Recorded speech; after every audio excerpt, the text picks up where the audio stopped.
My position in the murder of Tupac Shakur is that Suge Knight knows more than what he is telling.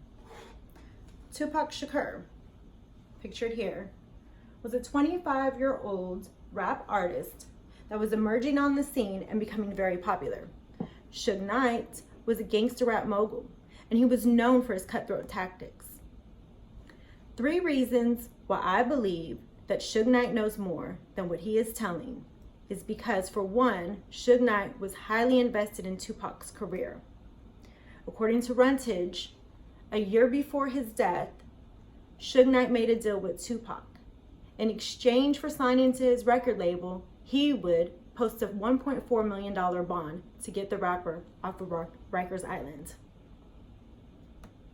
According to Farley, Tupac Shakur's fiancée, Kidada Jones, stated that Tupac had a change of heart prior to his death, that he started staying home at more, and even talked about getting out of the music industry altogether.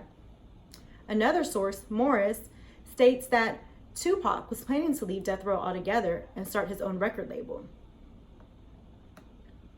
My second reason is because Tupac had suspected that Suge Knight and Suge Knight's lawyer, David Kenner, had defrauded him worth of millions of dollars. Under a handwritten contract that was signed by Tupac and Suge, Tupac was to receive $12 million worth of royalties for his quintuple platinum record, All Eyes on Me. In addition, he was to get a $5 million signing bonus for his next album. This was according to Morris. Additionally, Death Row never furnished Tupac with the money's accounting, and nor did they compensate him for his work. Prior to his murder, Tupac became aware of wrongful expenses that were being debted to him by the record label.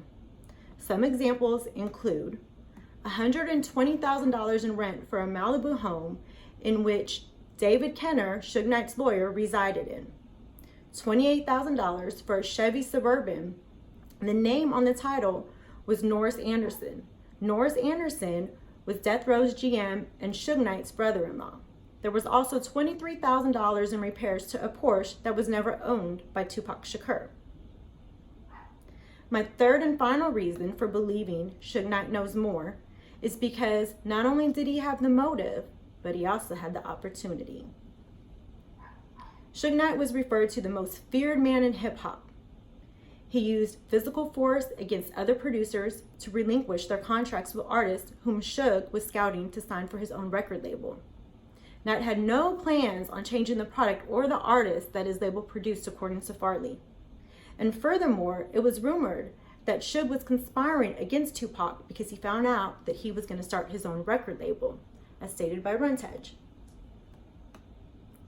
Suge Knight was the driver of the BMW in which Tupac was gunned down in, according to Farley.